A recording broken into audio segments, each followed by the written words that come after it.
হরে কৃষ্ণ। সংসার যাত্রা volume number 12। ছোলার টোপর কত ভারী, যারা পরায় তারাই সাক্ষী। আবার মনে রাখবেন, ছোলার টোপর কত ভারী, যারা পরায় তারাই সাক্ষী। অর্থাৎ কয়েকদিন আগে আমি মন্দিরে বসে আছি, একজন ব্যক্তি অত্যন্ত বিষণ্ণ মন নিয়ে মন্দিরে বসে আছে। আমি জিজ্ঞেস করলাম, ভাই আপনি এত বিষণ্ণ মন কেন বসে আছেন? বলছে, প্রভু আপনি জিজ্ঞাসা করছেন, আপনি শুনবেন, আপনার কাছে সময় আছে? আমি বলি, কত সময় দিতে হবে? বলে না, আমি বলছে প্রভু আপনাকে আমি শোনাতে চাই। যেমন দেখবেন প্রেশার কুকারে যদি সিটি না মারে না, বাস্ট হয়ে যায়। তো সেই জন্য কোনো না কোনো সময় দুঃখের কাহিনী কাউকে না কাউকে শোনানো উচিত। তো বলছে, জানেন আমার জীবনে এক ঘটনা ঘটে। বলে, কি হয়েছে? বলে, আমি বিবাহ করতে, বাবা আমাকে বিবাহ দেয় এবং আমি বিবাহ করি। তো অনেকগুলো বাবা মেয়ে দেখে, তার ভিতরে একটা মেয়ে দেখে, মেয়েটা ছিল কালো এবং অনেক সম্পদ দিতে চেয়েছিল। তো আমার বাবা সেই সম্পদের লোভে আমাকে তাকে বিবাহ দেয় তার সঙ্গে। এবং বিবাহ দেওয়ার পরে আমার ভিতরে আমি একটা মেয়েকে বিবাহ করেছি, অনেক সম্পদ পেয়েছি। প্রভু এখন আমার 6খানা মেয়ে আর সবগুলো কালো। আমি একটা মেয়ের জন্য যদি এত নিই, এখন আমাকে কতটা দিতে হবে? যেমন দেখবেন প্রভু, জমিতে ধান দেবেন, 3 মাস পরে একটা ধান থেকে একটা গাছ থেকে কত গোছে কত ধান হয়। এখন আমি কি করব? তো আমি চিন্তা করছিলাম, এই সোলার টোপর কত ভারী। আমার বাবা মা পয়সার লোভে আমাকে পরে দিল, কিন্তু যার ওই কালো মেয়ে ছিল, সে কি করলো? তার আত্মীয় স্বজন বন্ধু বান্ধব কোথাতে টাকা পয়সা ধার নিয়ে, লোন নিয়ে, জমি বিক্রি করে, সোনা দানা গয়না, ব্যাস কোথাও কর্জা দিয়ে ওই মেয়েটার সঙ্গে আমার বিবাহ দিয়েছিল। আর আমার বাবা, সেও খুব ওরঞ্জাম করে অনেক টাকা পয়সা খরচ করে আত্মীয় স্বজন নিয়ে সবাই বিবাহতে আমাকে নিয়ে গেল। এবারে আমি যখন বিবাহতে যাই, বিবাহ বন্ধনে যখন সাল্লা তোলা বলে, আমি অত জানি না, যাই হোক আমি বিবাহ বেশি দেখিনি আর আমি যাই না, আমাদের মঠবাসীদের বিবাহতে যাওয়ার নিষেধ। যাই হোক, তো বলছে প্রভু ওই টোপর যখন উঠায়, এই টোপর কত ভারী আমি উপলব্ধি করছি এখন। আমি কি, ওই মেয়েটা বিয়ে দেওয়ার জন্য বাবা সোলার টোপর, ওই সোলার টোপরে প্রভু সোনা দানা রূপ কোনো কিছু লাগানো থাকে না। সোলা মানে সোলা, ওর কোনো মূল্যই নেই, কিন্তু এত ভারী। ওই মেয়ের পক্ষের আত্মীয় স্বজন বন্ধু বান্ধব আর সবাই মিলে জোর করে কষ্ট করে টোপরটা উঠিয়ে আমার মাথায় পড়েছে। আমার বাড়ির আত্মীয় স্বজন বন্ধু বান্ধব তারাও আমার বিবাহকে কেন্দ্র করে প্যান্ডেল করো, এই করো, খাওয়ার লোক করো, এটা করো, গাড়ি করো, এই করতে করতে তাদেরও অনেক টাকা খরচ হয়েছে। এবার দুই পক্ষে মিলে আমাদের দুজনের মাথায় ওই টোপর পরেই দিয়েছে।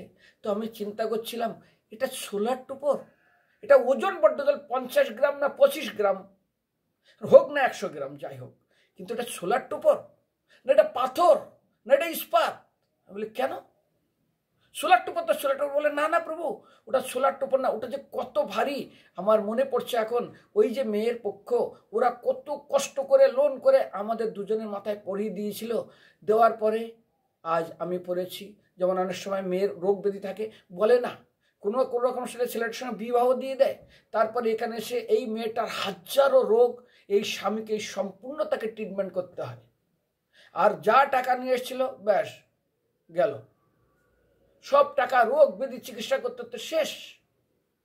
এটা অনেক সময় হয়ে থাকে।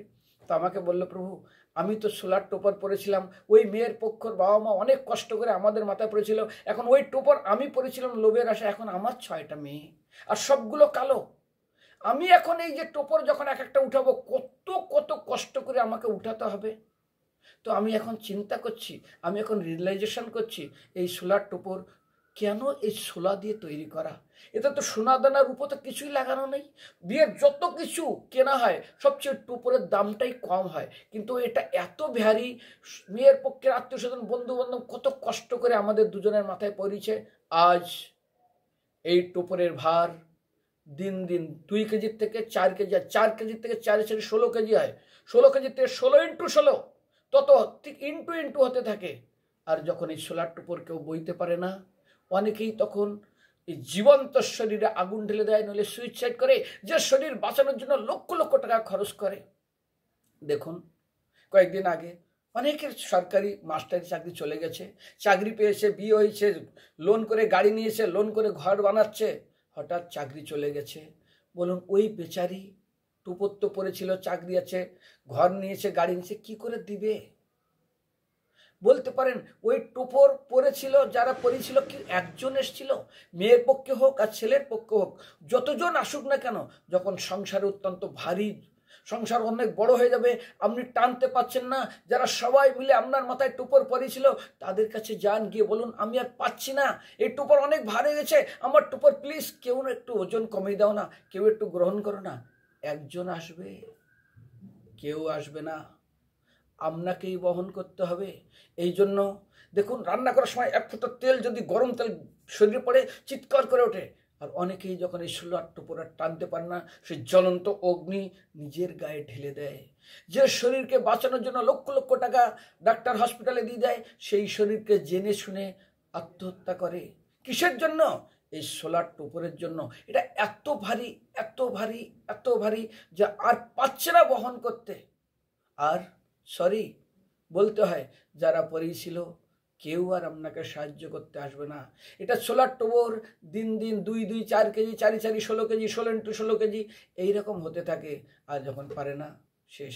সেই জন্য সোলার টোপর কত ভারী, যারা পড়ায় তারাই সাক্ষী। যারা আগে পড়েছে তারা জানে, আর যারা আপনাকে পড়াচ্ছে তারাও জানে। এবার আপনি যাকে পড়াবেন তবুও জানেন কেন আপনি এটা করতে যাচ্ছেন।